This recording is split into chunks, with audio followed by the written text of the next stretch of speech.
Good evening. Welcome to Q&A. I'm Tony Jones, and answering your questions tonight, a panel of distinguished elders. Art critic, author and former National Gallery director Betty Churcher. The former New South Wales Liberal leader, now author and commentator, Peter Coleman. World-renowned primatologist who's been studying chimpanzees for decades. She revolutionised our understanding of humanity in the process. Central Australian Indigenous leader and star of the classic 1950s film Jeddah, Rosalie Kunoth-Monks, and the founder of the Sydney Peace Prize, Stuart Rees. Please welcome our panel.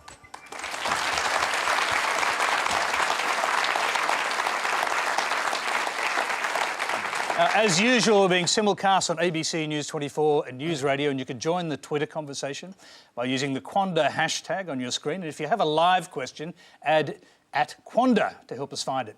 Well, our panel has plenty of wisdom to share, so let's go straight to it with our very first question, which is from Tristan Muir. Thanks, Tony. My question is directed to Jane Goodall. I'd like to know, since you've spent many years studying chimpanzees and living with them, you're very well respected for your eminence in the area. I wonder, what can you learn from their behaviour, and how does that reflect upon the way we interact with each other and other species? Well, you know, that question is, it could take a very long time to answer because we've now been studying them for 55 years. But basically, what we learn from the chimpanzees is how arrogant we have been to assume that we're the only beings on this planet with personalities, minds, and feelings. And the chimpanzees teach us very clearly that we are part of and not separated from the animal kingdom, and that we actually are the fifth great ape. Biologically, we're the fifth great ape. We differ from chimpanzees by only just over 1% in the composition of our DNA. And then there's all these similarities with the immune system and the blood and the anatomy of the brain, but also the way they communicate, kissing, embracing, holding hands, patting on the back, holding out the hand, begging for food, swaggering, shaking the fist, and close bonds between mothers and their developing offspring that can last through a lifestyle of up to 70 years. And males vying for dominance, and actually very political. The political, yes, and the darker side is that warfare exists in chimpanzee society, something that you recorded and other scientists said, oh, please don't say that. That will make it appear that violence is innate in us. And I do believe that violence has come with us along a long evolutionary pathway. I mean, look around the world. Aren't we a violent species when provocated? I think so. But do we not have the intellect to control our violent behaviour? What did you record of chimp warfare? Because that's something that I'm sure fascinates people along with the other side, the nicer parts of chimpanzee society, if you like. Yes, they can be. There's this male dominance that happens, and when alpha males fall into disrepute or become weaker, then warfare can happen. Well, the main thing is that the males have close bonds, and they patrol the boundaries of a territory. They're very territorial. And if they see individuals from the neighbouring community, they will give chase, attack, and the victim is likely to die of wounds inflicted. It's very savage attacks. And over a 4-year period, the males of one community annihilated all the individuals who had moved to the south to form their own community. So it was the 4-year war. Stuart Rees, I'll bring you in, founder of the Sydney Peace Prize. Does it worry you that perhaps violence is innate in human beings? Sure. Look, I mean, I think we have a similar system here. It's called border protection in terms of patrolling the boundaries. I mean, what I learned from your work is that we shouldn't be ethnocentric. We shouldn't be human being centred in the way we look at this precious environment. That I also learned that you were criticised for not having the correct research methodology. I mean, a completely blind, conservative, conventional way at looking at research, and thank goodness you debunked and demystified that. Yes, well, I was accused of, you know, I shouldn't, when I got to Cambridge, never having been there before, I was told I shouldn't have given the chimps names, they should have had numbers. I couldn't talk about them having personalities or minds or feelings. But fortunately, as a child, I had a wonderful teacher who taught me that was absolute rubbish, and that was my dog. Sure. Rusty. Rosalie, can I bring you in? You've learnt a great deal from watching closely the animals around you in Utopia and other parts of the Northern Territory. I hope you don't mean the humans around Utopia. I wasn't necessarily referring to humans, no, not on this occasion. Well, sometimes we believe that we are treated as subhumans because we are the First Nations people. And there is serious dialogue to be had there. And just listening to Jane about the chimpanzees, I think Australia needs to grow up and look outside of themselves. We are egotistical, we are self-serving, and we consume everything in our way.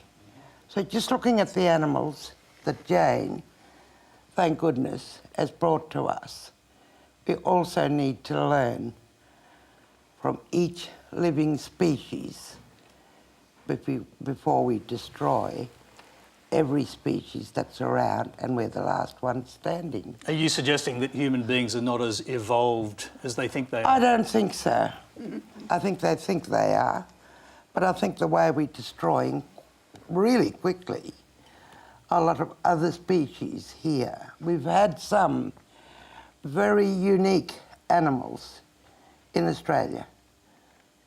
Let's stop, take a pause, and look outside of ourselves and our needs. That's how I feel. Peter Coleman, listening to this, do you feel that perhaps human beings are not as highly evolved as we like to think we are? Well, no, I don't. I take in what Jane has said about what chimpanzees have to teach us, but really the things that matter, art, literature, philosophy, science, I don't know that the chimpanzees really have anything to teach us comparable, you know, with Shakespeare, Plato, and so on. So it's a fascinating subject for study, and maybe we can learn things, but I don't really think that they are in the same quarter, in the same region as we are in the things that we value in civilization. And that's what I think. Do you want to respond to that quickly, Jane? I'll respond quickly. The point is that the biggest difference between us and the chimpanzees is the explosive development of the human intellect. And chimpanzees are way more intelligent than we ever thought. You know, they can use touchpads and computers. They can learn 500 signs of American Sign Language. But that doesn't compare with a creature that sent a rocket up to Mars with a little robot that crawls around taking photographs. It doesn't compare with Shakespeare. So the question is, this most intellectual creature that's ever walked the planet, why on earth are we destroying our only home? We'll come back to that issue. Let's go to Betty. And Betty, I wonder if you would take up Peter's point there, because the truth is that great art is one of the things that separates humans from every other species. Absolutely right, but I'll tell you what is similar, and that is when we're jostling for position. And in any, whether it's at the National Gallery or anywhere, when a vacancy is about to occur, the jostling and the manipulating of the situation is very similar. Now, of course... Can I just ask, have you seen people in the art world behaving like chimpanzees? Is that what Oh, you're yes. I have. It does sound a bit like politics, Peter, doesn't it? Yes, it does. I was thinking all the while that Jane was talking, I thought, well, they may not have much in common with our artists, our writers, but they seem to have something in common with our politicians. Though the method of disposing of the old is a little harsher than we are used to. Yes, but they do it metaphorically in politics, don't they?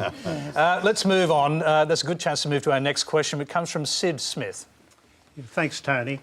One for the panel, but particularly you, Jane. You probably realise we have a government that's got a pretty low level of interest in the environment. and in climate change. And just to give a couple of quick examples, the Australian Renewable Energy Agency has been abolished. The federal government has abolished the Climate Commission. We no longer have a science minister, and we're wanting to put ports on the barrier reef. All these things seem to put a low level on the environment. Is this your example, Jane, perhaps, of the discontinuity between the head and the heart in our civilisation? And if so, what can we do about it? Well, I completely agree. It is a discontinuity. The clever head and the human heart, love and compassion. And to achieve our full human potential, I think head and heart must work in harmony. But what the answer is, one of the things, I mean, the reason I'm 300 days a year on the road is developing our youth program, the Jane Goodall Institute's Roots and Shoots program. It's in 136 countries. There's about 150,000 active groups, and a group can be a whole school, preschool all the way through university, more adults forming groups. And its message is, and this is what the reason for all this, the message is every single one of us makes a difference every single day. And we have a choice as to what kind of difference we're going to make. And the groups choose projects to make the world better for people, animals, and the environment, with a theme of let's break down the barriers between cultures, between religions, between nations, between us and the natural world. That's my hope for the future. And these young people, many of them now fully adult and out in the big wide world, they are the next politicians. And how people can be climate deniers, how it's possible to destroy the forests that absorb the CO2 from the atmosphere, I don't know. I don't understand how this can be. Peter Coleman, there's a lot of politics couched within that question, particularly related to actions of the current government. How would you respond? Well, I totally disagree with the questioner. I support most of the decisions made by the current government, and I think the climate problem is not whether climate is changing or not. Of course it's changing all the time. The problem is whether we should take a catastrophic or alarmist view of it. And I don't think we should, and I certainly am in favour of coal. I think that coal is the cheapest source of energy, and when you think of the poverty and disease and malnutrition in so many parts of the world, which can only be fixed by economic growth, and economic growth can only be effectively done with cheap energy, and that is from coal. You can't solve the problems of poverty with windmills.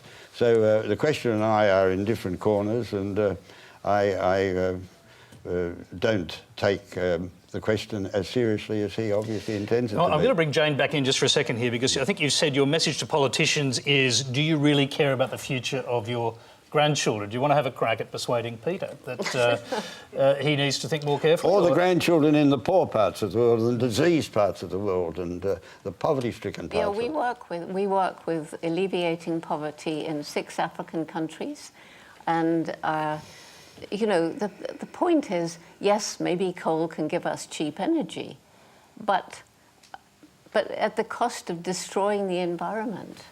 And it's the environment that we are destroying. The species are becoming extinct. We are unraveling the web of life. And how much longer can we have unlimited economic development in the current sense in a planet of finite natural resources? The natural resources we're using as though they go on forever, and they don't. And there are other ways of creating energy that are less destructive than coal, but they're not subsidised by governments. And it's not just the Australian governments.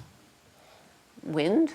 Windmills. Wind and currents in the ocean, and particularly solar energy. I'm just going to interrupt the flow. I'm going to bring in the rest of the panellists, but we've got a question along similar lines. It's from Tony Barry. We'll hear Tony's question and bring in the rest of the panel. Go ahead, Tony.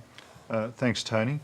Yes, it's a good lead-in. My question was that it seems to me, on a lot of important issues, that people shape their beliefs due to their political persuasion, left or right wing, rather than relying on the facts. I'm interested to know if the panel agrees with that and why it might be so, what their opinions are. Stuart Rees. Yeah, I totally agree with that. When the Coming first... from the left, you agree with that? Well, I don't think it's a left-right issue. It's about the most precious commodity we've got, a fragile environment, which the first astronauts described as a fragile life support system, which we have an enormous responsibility to protect. And the last question really referred to the facts. I mean, the overwhelming facts are that the vast majority, 95% plus of the world's respectable scientists say we have an urgent problem to face. No, the only wait, can I just finish? Your figures are wrong. The major issue, and this really, unfortunately, Peter, was contained in your answer, is that we're fascinated with using violence towards the environment. And the only example, and you gave 3 first-rate examples in your question, the only example you didn't refer to was the fact that the person whom the Prime Minister has put in charge of a commission to inquire into sustainable energy is a climate denier. I mean, it's like putting the fox in charge of the hen house. OK, Stuart, are you suggesting that development should stop in the world? I mean, I was going to say this. Well, just to pick up Peter's point earlier, the left has been for many, many years obsessed with the idea in countries like China of bringing up the Chinese peasantry and allowing them to achieve development. Now, without power, that can't happen. Sure, there's plenty of development occurring. I mean, during a winter in Germany when there was hardly any sunlight, 27% of Germany's energy was generated by solar power. So the opportunities for there, and I've read, and I'm no scientist, as you'll realise, the opportunities to generate solar gas are regarded as the next step, which is not very far away. So this notion that we just simply dig up coal and burn it until we destroy ourselves and the environment is absurd. OK. Rosalie, can I bring you in? Because years ago you did try to enter politics, but on the conservative side of politics. So listening to the questioner, they're asking whether this issue in particular is divided along left and right lines in politics. What do you think? Well, as far as I'm concerned, politics is absolutely destroying our community. As Jane says, where is the humanity in all this? Now, we've got to make up our minds. Either we want a world which it's going to be left for our grandchildren or great-grandchildren or so on. Or, as I said, I think right at the beginning, are we going to consume and consume and consume in the name of progress? What exactly is progress? Let's stop, let's look at the fragile earth, and let's take care of her. Peter, do you want... I'm sorry, it's not just the elders that are saying this, it's the young people, tomorrow's people, that are saying it, as well as us. Peter, do you want to respond to that? And I'll hear from Betty as well. Well, my only point is that we must take seriously the poverty, disease and malnutrition in the world, and the way to fight it is cheap energy, and we have a source of cheap energy, and we should use it, bearing in mind that the catastrophist, alarmist view is greatly exaggerated, and Stuart I challenge Stuart's statistics on that, and I think we must be careful of the environment, but we must not cut off our nose to spite our face. Betty, what do you think? And reflect on both the questions, really, but the second one obviously was about whether politics has interfered or changed the nature of this debate. I think one of the big problems is progress, you see, and that's where coal comes in, because it's quick results, and, you know, just dig it up, burn it up. And progress is driving just about everything that we do, and I'm not sure whether that's the way we should be going. And I've been in the world a long while, and I've watched these things slowly developing, but they're developing at such a exacerbated rate now that it really does seriously worry me. You must have grown up in a time when progress was a completely positive word. What's changed? Well, progress, nobody mentioned it in the 1930s. Not to me, anyway. We tried to survive. Sorry, Jane. I think we just were trying to live, and you know, but I think there's most people will agree that since the Industrial Revolution, the heating of the planet has increased in a rather extraordinary way. Nobody will deny that there are cycles. The planet has heated and it's cooled, and it's heated and it's cooled. But since the Industrial Revolution, with the huge emissions of CO2 and to some extent methane gas, it's heating up much more quickly even than the scientists predicted. And so the coal, we're burning fossil fuels, and that is putting CO2 into the atmosphere. We chop down the forest, and particularly if we burn it, and we're doing this for the palm oil plantations, and CO2 goes up into the atmosphere. And as we chop down the forest, there are fewer trees to absorb the CO2, which is what they are. They're the great carbon sink. And the other great carbon sink, the other great ecosystem that absorbs CO2 is the ocean.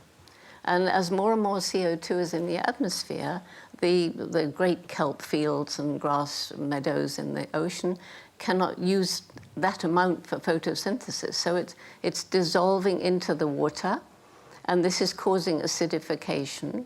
And this means that the ocean is less able to absorb CO2 also. So our two great CO2 absorbers are malfunctioning increasingly and increasingly. And the methane gas, which is an even worse than CO2 in the atmosphere, you know, a lot of it comes from the fact that more and more people around the world are eating more and more meat. And these animals are being kept in intensive farms. Huge areas of forest are chopped down in order to grow grain to feed the cattle. And particularly all the livestock, particularly cows, they eat grass, and methane comes out the other end with burps too. I'm going to have to, before we move on, Peter, I noticed you've crossed your arms there, which is usually a sign that for a panellist that you might disagree with everything that's being said. Yes, I do. Do you want to leave it at that? No, we can I'll move leave it. Okay, all right. You're watching a panel of distinguished elders on Q&A tonight. Our next question comes from Saeed Fasseh. Good evening, ladies and gentlemen. Although African Americans form less than 15% of population in America, in 2008, Obama was elected as the president in that country. And almost in every morning show, morning TV show, or current affair programs, you can see a blend of black, white, Asian, or Hispanic as presenters. In contrast, with a quarter of Australia's population born overseas and more than 43% of people having at least one overseas-born parent, when I watch the morning shows or Australian soap operas on commercial channels, I see only Caucasians. And as a migrant with olive skin, I'm a bit confused, and I would like to ask our wise elders, including Tony, of course. Thank you so much. Is White Australia still unofficially alive in this country, or commercial channels are exclusively for Caucasians? Well, I'm going to go to genuinely wise elders for that answer. Rosalie. No, you shouldn't come to me. I might be biased. You should go to my brothers and sisters here first. What do you think about this notion that some residue of white Australia still exists in this country? Of course it does. And you shouldn't have asked me first. Of course it does. Genuinely, no jokes. We find it harder. We're unemployable. Not because we have wisdom or indeed some academic value or learning. White Australia policy, of course, does exist. Today, 2014, make no mistakes about it. I live with real discrimination. I live with hatred of my colour because I'm a first Australian person, and so does my people. And that's not dramatising or even exaggerating.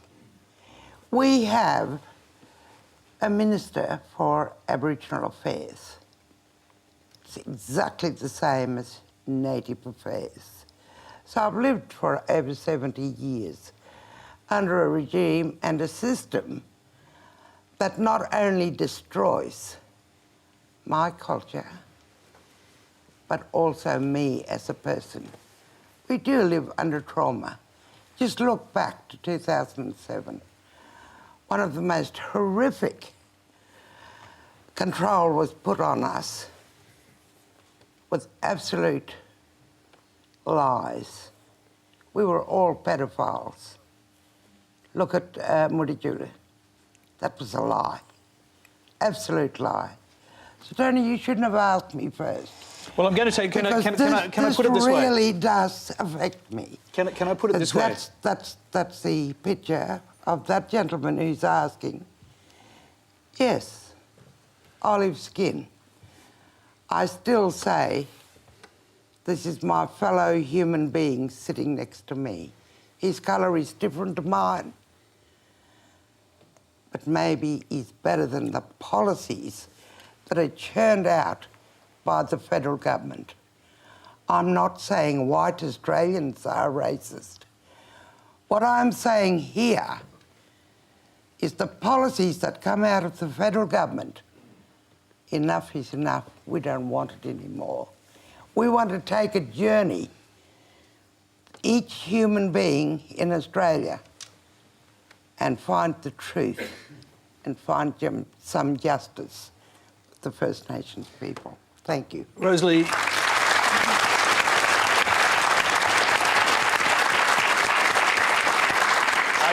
are you saying that you don't feel that anything much has changed? Because the country has changed an awful lot since you were a young woman. When I know, for example, you said to Andrew Denton some time ago that at that period of your life you doubted yourself as a human being. Yes, because it keeps being reinforced over and over and over again by the policies which it doesn't matter if the government changes. The white Australian policy, when they got it in Federation, 1901, that is alive and well in Australia, and it usually experimented on blacks in the Northern Territory because we are not a state. Come up and live with me sometime and live my life, and I'll show you. Peter Coleman, can I bring you in here? Well, I expect you have a different view. Well, I listened to Rosalie with obvious interest because of her great experience, and anything she says it's important to listen to. But I also listen to people, Aborigines, who totally disagree with Rosalie. Best Price MP, Noel Pearson, Marcia Langton, and so many more. I don't think, and I was interested when Rosalie said that white Australians are not racist, because from day one of British settlement in Australia, there have been programs to help in this area. You know, there's been church missions, government welfare, the intervention, apologies, billions of dollars and so on.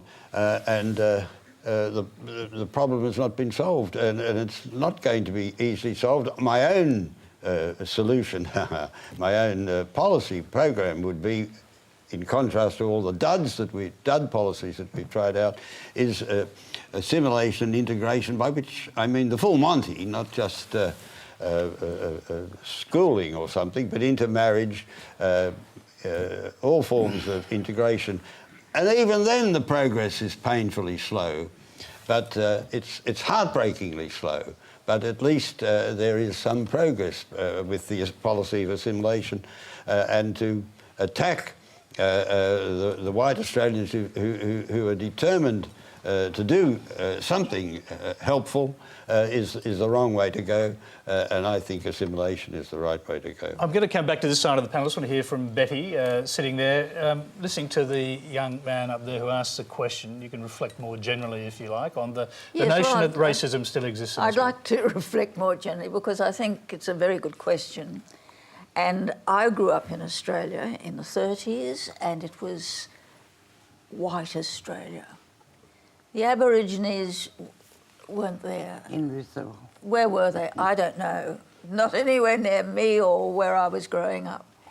But it's not just the Aborigines. It's the fact that, you know, when you think of our spread of our population, and you mentioned on committees, on boards, on all of those places where you should see a mix of people, we should have Aboriginal brain surgeons. We should, you know, they should. And that is part of assimilation, isn't it? That will result. But it's not just Aboriginal people, it's the full gamut of what Australia is now. And Australia now is so much better than the Australia I grew up in, because it was so tight and so narrow. And you hear what Rosalie's saying. For her, that's not the case. I know, it has changed for me, though. Probably not for Rosalie, though, but for me, it has changed enormously. Let me just quickly, we've actually got another question. I'll bring in everyone to reflect on this, on the back of that. Utopia is a documentary made by John Pilger in which he highlights the denial of justice for Aboriginal people, how little he says has changed in Australia over the last 30 years. It's also the starting point for our next question, which comes from Sophie McIntosh. Thanks, Tony. Documentaries such as Utopia tend to just affirm and add to beliefs and understandings that I already have. But I know for some people, they tend to provoke a knee-jerk reaction, as they can be seen as an excuse for indulging in white guilt for non-Indigenous activists for social equality. So I'm interested in the panel's opinions about whether documentaries such as Utopia do productively contribute towards reconciliation efforts, or whether perhaps they reinforce the existing societal divide and beliefs by only reaching an audience who is already either battling or sympathising with these very serious ongoing issues. OK, Stuart Rees. Look, I think that film was a wake-up, a necessary wake-up call to identify what was exactly happening now, and indeed, with lots of old footage, what had happened in the past. Probably what it didn't do in terms of your question about whether a documentary like that affects reconciliation is that there are success stories. There are wonderful Aboriginal leaders. I've got one on my right. There are programs like Families as First Teachers in remote areas that impress me as having made enormous progress with fairly large numbers of young, vulnerable mothers. So I'd perhaps want from John, the next time he makes a documentary, to give some of the positive answers to show, or to generate optimism in what is really a complex problem, because the complexity of the kinship systems, I think the white Anglo-Saxon Protestant Catholic population that the previous questioner referred to need to learn a great deal about. Before I come to Rosalie, who is from Utopia, I just want to hear from Peter Coleman again, because you've actually written about the film, and you've actually said that you write of the film, John Pilger pinches a nerve because he focuses on things that continue to shame Australia and shock the world. Yes. But having said that, you profoundly disagree with these conclusions. Oh, I think it's a dreadful documentary and does great harm to the Aboriginal cause, and that he should be deeply ashamed of it, but of course he isn't. He hates Australian society, and this book, this film, demonstrates that. But what was the question, the part that I... Well, we're really responding to the questioner up there who asked specifically about Utopia and what the impact of it is. Well, I think its impact is to reject all of the effort that is being put into advancing this Aboriginal cause, whether by private organisations, whether it's Rotary Club or government organisations, and the dozens of programs and the billions of dollars, and to say that's all racist and contemptible. And I think that if we are to make progress in this area, there's got to be much more cooperation and allowance for goodwill, and it'll be slow. It'll last maybe a couple of 100 years, I don't know, but I certainly don't think it's going to be solved with a snap of the fingers. But whatever progress we're making, Pilger is weakening it and holding progress back. Rosalie, I held you back a moment ago, but you obviously come from Utopia. The film is in fact named after your hometown, so what's your view? You know, I have a culture. I am a cultured person. I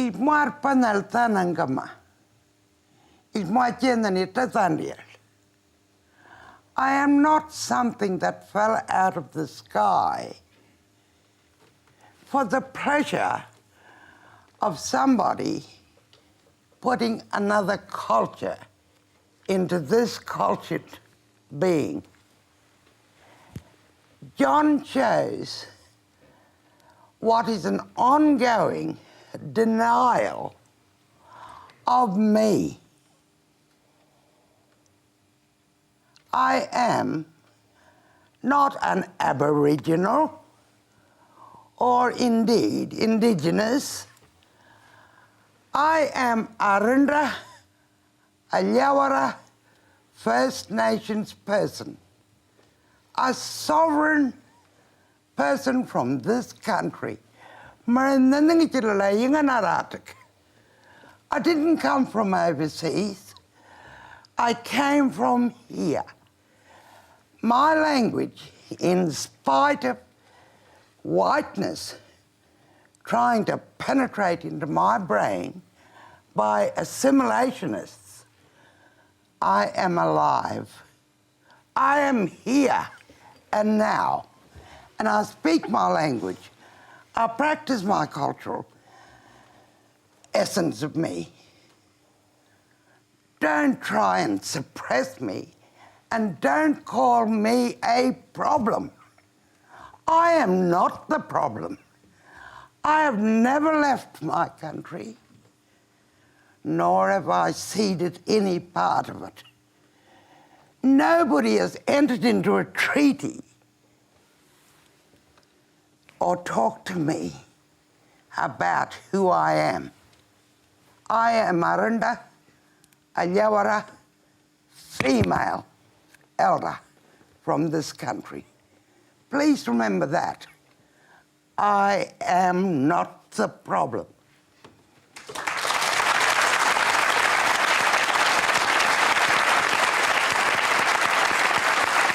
I'd like to get our other panellists to reflect on that. Betty.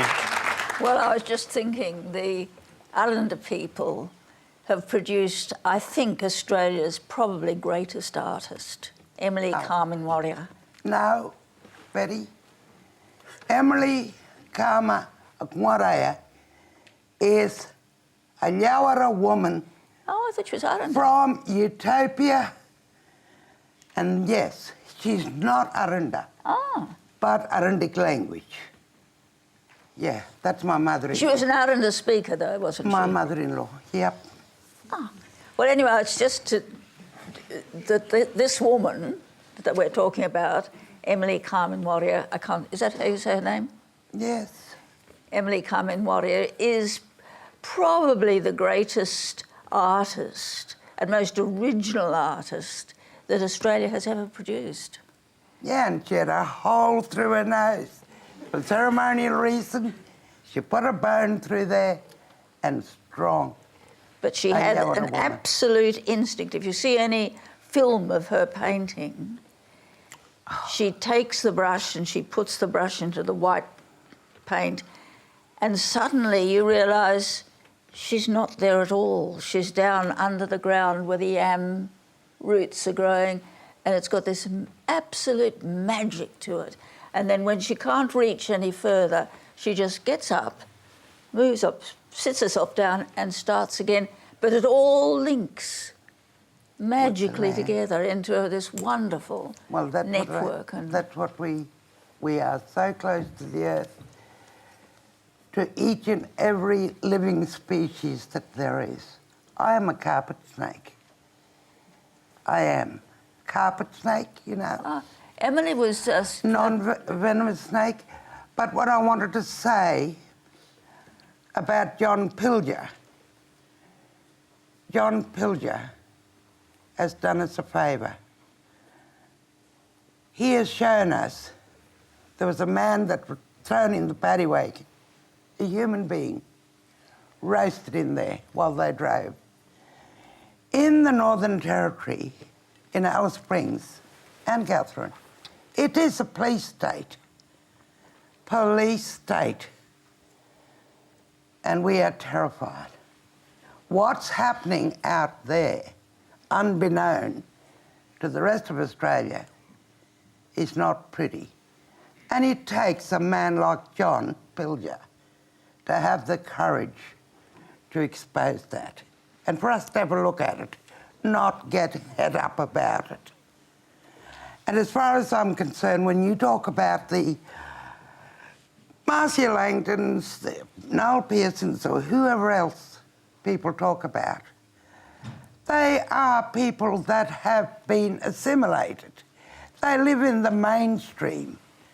Where I'm talking about is the tribal, traditional people speaking their language, trying to be a part of Australia, but they're pushed back each and every time. I'm just going to quickly interrupt here. I want to hear from our other two panellists. Peter, listening to this, are you rethinking the idea no, not at all. that assimilation might work? Because you've heard a pretty strong argument against it, it seems to me. Yes, I think the argument against it is of course strong, because it's not going to happen easily. I just say that to the extent to which it does happen, we get progress.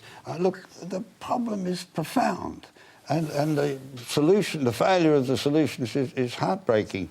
But here we have, on the one hand, a culture which we're told is 50,000 years old or whatever, a timeless culture, and we have since the British settlement, a highly advanced technocratic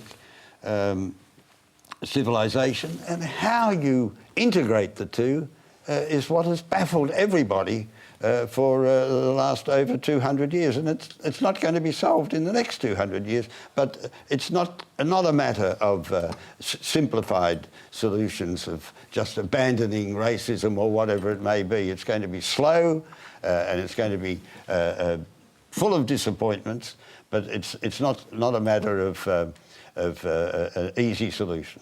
Jane, I just want to bring you in, because listening to this, I'm sure you've heard similar arguments in other parts of the world, in fact, but just your reflections on listening to the discussion that's going on here. Well, my reflections, actually, to Peter, you would have to say, would you be prepared to be assimilated into the Aboriginal culture? Because that's what you're asking for them to do.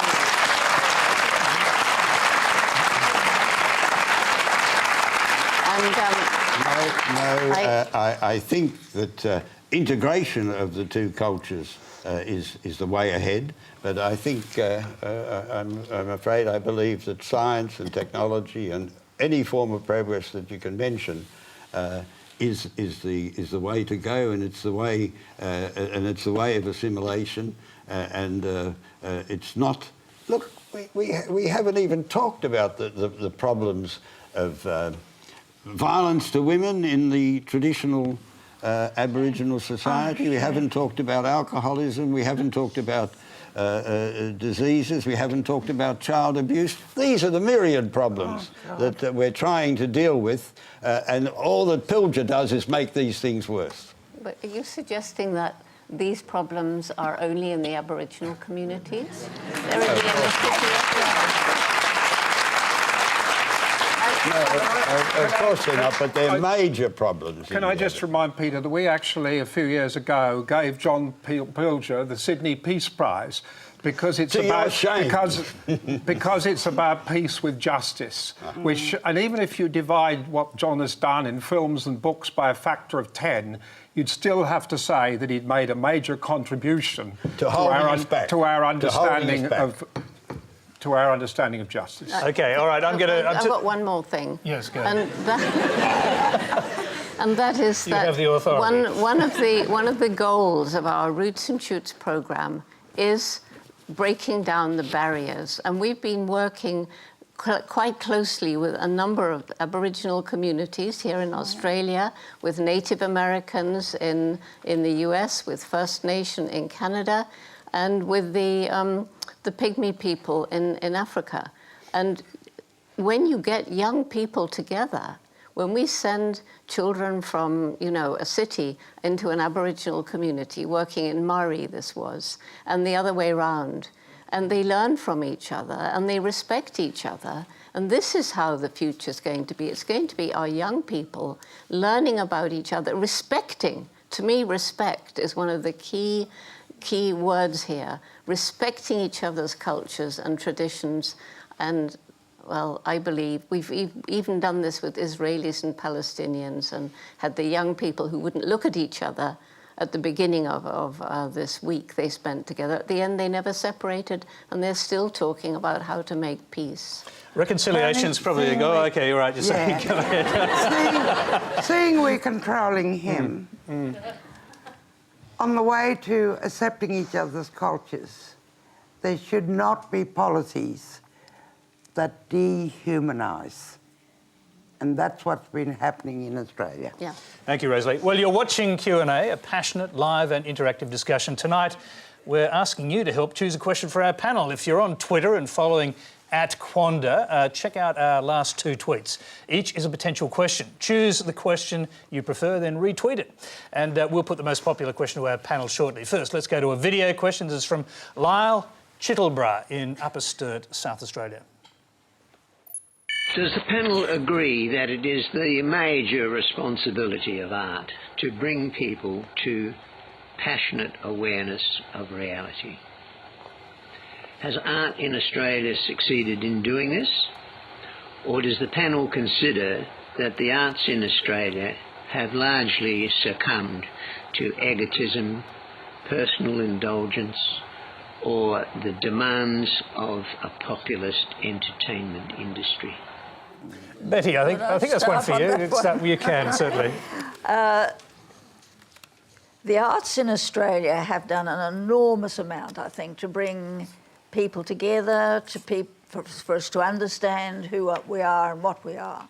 However, there is a separation, there is a fashionable line that people can take. Now, that fashion is often set by curators and critics and gallery directors and biennales, and people follow those lines.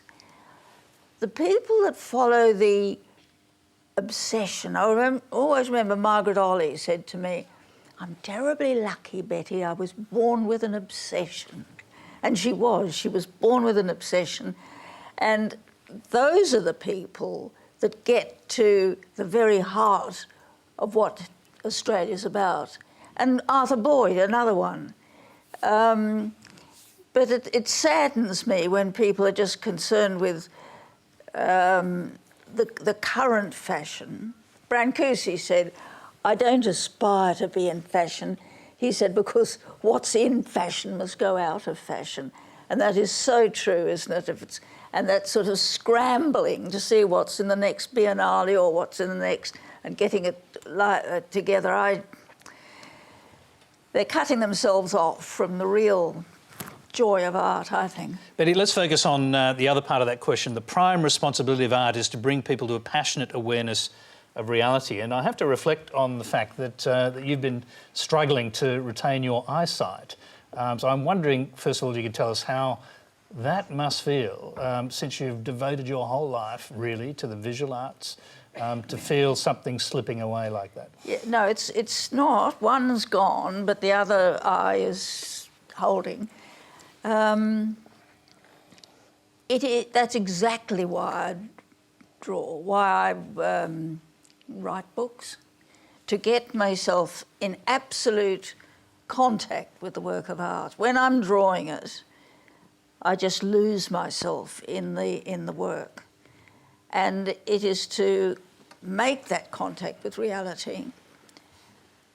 What was it? Well, I was going to know. I mean, you're on target here because I mean, your latest book is full of beautiful sketches done by you of famous works of art in Australia and in other places.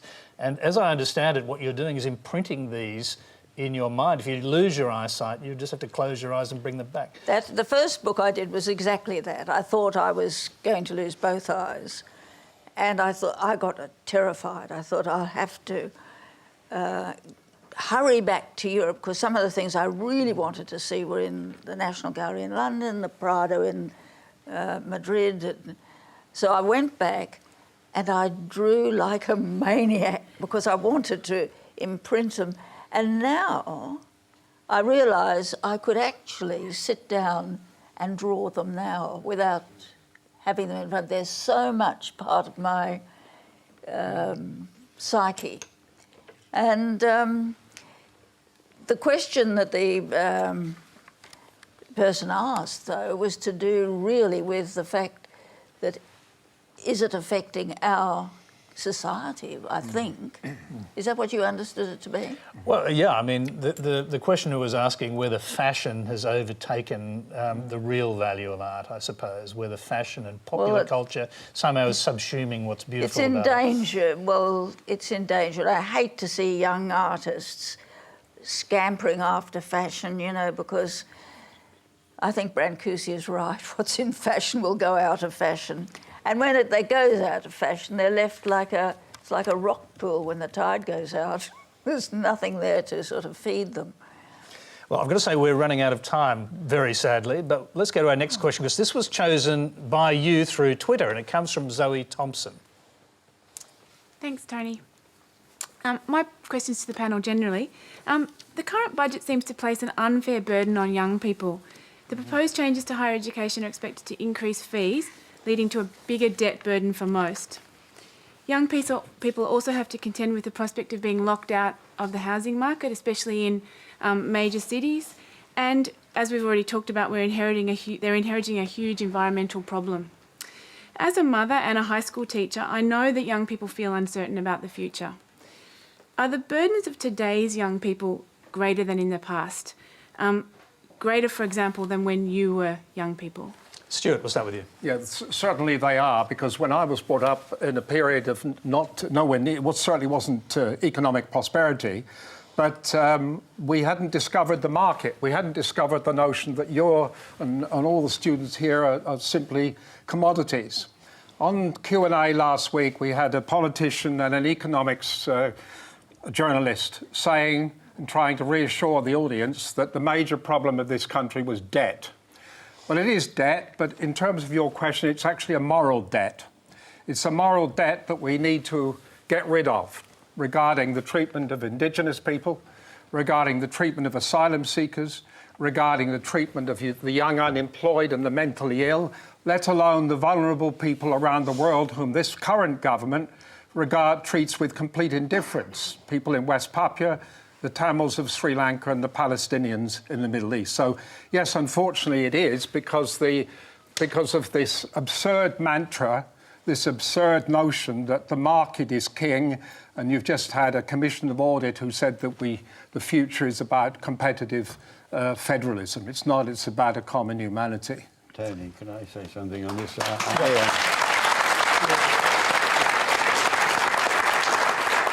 Well, I disagree entirely, as you'd expect. I'm so damn old that I was at university in the 1940s, and it was an age in which there were no handouts, no student pensions. and my circle of people simply had to work their way through the damn university. And to go on strike or to have demos or riots about reduced handouts or the size of the debt that they incur by having their fees paid for is unthinkable. So I don't have too much sympathy with the young that you talk about. As for the Palestinians and the Israelis, I don't see how you can work them together. The real problem there is not is the organisation of which you are such a distinguished leader, Stuart. That is the Boycott Israel movement, the BDS, and. While that continues, although I notice your university union, the Tertiary Education Union, has denounced it and rejected it, but I simply feel that... Now, Peter, I'm letting you finish that point because that was raised by Stuart, but let's go back to the question. Yeah, I wanted to, because I grew up in the same 40s, and I was told quite clearly there was room for one person at university, and that would be the boy. So my brother went to university, and I did not. Now, it didn't matter because I wanted to go to art school anyway, but it was just an understood thing. And I hate to see the country turning back to really how it was before Gough Whitlam. Gough Whitlam did that marvellous thing when he made education free. Didn't last long. What? Didn't last long. No, it didn't, but it's a shame because it was a marvellous thing to have happened. And really the young people, students, are what the country's based on. And to make it hard for them. And with a lot of families, I know, and HECS, they're going to increase the HECS. And with a lot of families, they've come from perhaps Crete or Italy or Greece. They're terrified of debt. They don't want their children to get into debt. And they won't let them go to university. They won't let them incur HECS fees. OK, we've got time for one last question and very short answers from everyone because we're just about out of time. Comes from Oliver Damien. It's for the panel. If you could talk to your 20-year-old self, what advice would you give to yourself? And what advice would you give to the 20-year-olds who are watching right now? I'll start with Rosalie here, your 20-year-old self. You would have just completed the film Jeddah, I suppose. What advice would you give yourself? Don't do it, I imagine. No, I was in the convent by then. Oh, you were in the convent, yeah. One thing I'm stuck on is that film. I know it's a classic. But I had my 21st birthday in the convent. I was a nun. If I was I've got a 21-year-old trying to access education and starting on a university lunch. She's sitting right here in the big red coat there. A wonderful young woman. Now, what's Pine going to do? Put a debt right around her neck and say, you will not survive. You're going to go down, what, Betty says? And you're a woman, you don't really need education. Sit down the camp. She'd like to enter UN as a lawyer because the young people, believe it or not, are well and truly aware of the injustices that we're doing to each other on the basis of colour, on the basis of culture. Wrong. These young people of tomorrow, because we haven't got a Bill of Rights in Australia, none of you, they're going to make it happen. They will demonstrate and they will be heard. We will be dead and buried, the ones that hold the so-called power. And it's so blind. They don't see the rising of the young people. They don't also see the black consciousness of your Australian people. We're asking questions. Get it right. Stuart, the question was about what advice would you give to your 20-year-old self? Sure. If you want to 25 words or if yes. you want to be in touch with your humanity, you have to be outraged about injustice because the alternative is indifference. Yep. I Betty? think the advice I would give is don't be put off by put-downs. When I got the job at the National Gallery, the banner headlines was "Mother of 4 gets top job." In other words, they've given the top job to a granny.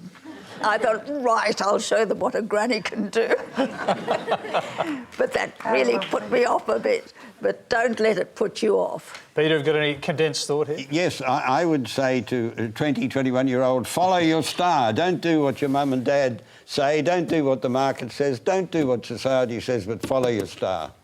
And Jane? Okay. To my 20-year-old self, I would simply repeat the advice that my mother gave me when I was 10 years old and dreaming of going to Africa and living with animals and writing books about them. Everybody laughed at me. That wasn't possible for a girl, and we didn't have any money. But she said, if you really want something, you're going to have to work hard and take advantage of opportunity and never give up.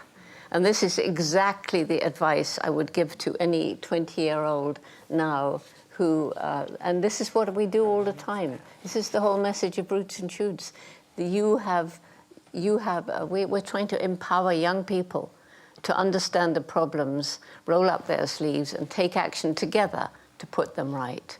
Thank you very much. That is all we have time for tonight. Please thank our elders, Betty Churcher, Peter Coleman, Jane Goodall, Rosalie Kunoth-Monks, Stuart Rees. Thank you very much. Thank you. Now, next Monday on Q&A, a panel that includes the Parliamentary Secretary to the Prime Minister, one of the few Jewish MPs, Josh Frydenberg, and alongside him, rising Labor star Ed Husic, the first Muslim elected to the federal parliament. Until next week's Q&A, good night.